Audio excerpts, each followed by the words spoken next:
ओम नमः शिवाय। जय शिव शंकर। आज की इस वीडियो में हम शिव महापुराण के दूसरे खंड के पहले अध्याय का हिंदी में वर्णन करेंगे।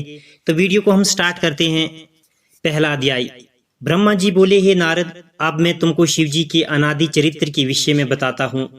जिस प्रकार सती ने दक्ष के घर में अवतार लेकर पुनः शिव जी से विवाह किया तथा उनने शिव जी के घर जो जो कार्य किए उन सब का विस्तार पूर्वक वर्णन करता हूँ। मैंने पहले 10 पुत्र उत्पन्न करके उनको आदेश दिया कि तुम सृष्टि की रचना करो। मेरे वे पुत्र मरीचि, अत्रि, अगिरस, पुलस्त्य, पुलवा, क्रतु, भृगु, वशिष्ठ, नारद तथा दक्ष हैं।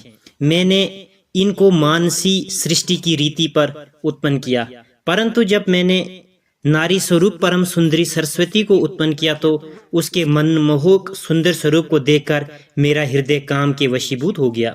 अस्तु उसे देखकर मेरे हृदय में भी उसके साथ मैथुन करने की इच्छा उत्पन्न हुई, क्योंकि उस समय मेरे हृदय में कामदेव प्रवेश किए हुए था।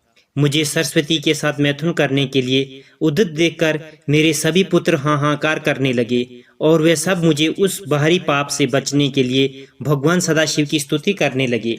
उस समय शिव जी ने प्रकट होकर मुझे उस नरक देने वाले महाभयानक पाप से बचा लिया।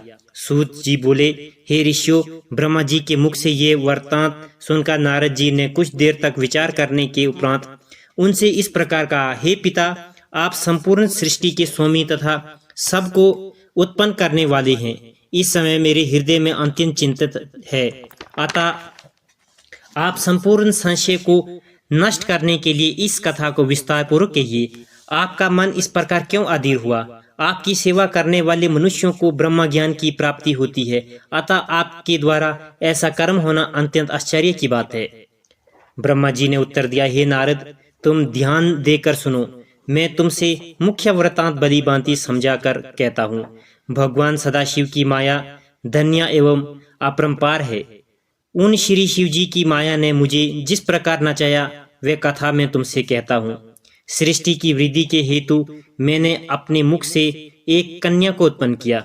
उसे उत्पन्न कर मेरे हृदय में कुछ अहंकार उपजा। अहंकार प्रत्येक प्राणी को दुख देता है। अस्तु उस समय शिव जी ने यह लीला दिखाई कि मेरे मुख से एक ऐसी परम सुंदरी स्त्री उत्पन्न हुई जिसके देखने मात्र से संपूर्ण दुख दूर हो जाए। उस स्त्री का नाम संध्या रखा गया।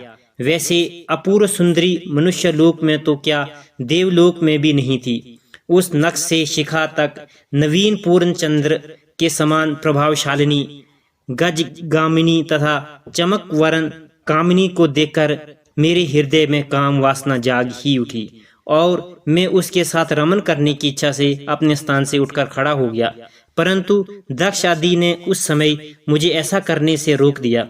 तदुपरांत वे सब दक्ष आदि मेरे पुत्र स्वयं उसके ओर पाप भारी दृष्टि से देखने लगे।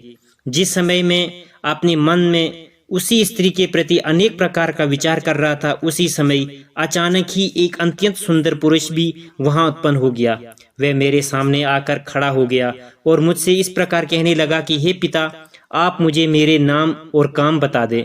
आप मुझे जहाँ रहने की आज्ञा देंगे मैं यहीं रहूंगा। अस्तु आप कृपा करके मेरी इच्छा को पूर्ण करें। हे नारद, उस पुरुष की बात सुनकर मुझे अत्यंत आश्चर्य हुआ। फिर कुछ देर विचार करने के बाद मैंने उनसे कहा, हे पुत्र, तेरा उत्पन्न होते ही मेरे हृदय और शरीर के सब अंग कांप उठे थे, अतः मैं तेरा नाम ममत कर रखता हूँ। इसके अतिरिक्त मनसीज, मदन आदि तेरे अनेक नाम होंगे। तू अपने इन 5 बाणों द्वारा तथा अपने सौंदर्य द्वारा सबको अपने वशीभूत कर लेगा। संपूर्ण सृष्टि का हृदय तेरे अधीन रहेगा।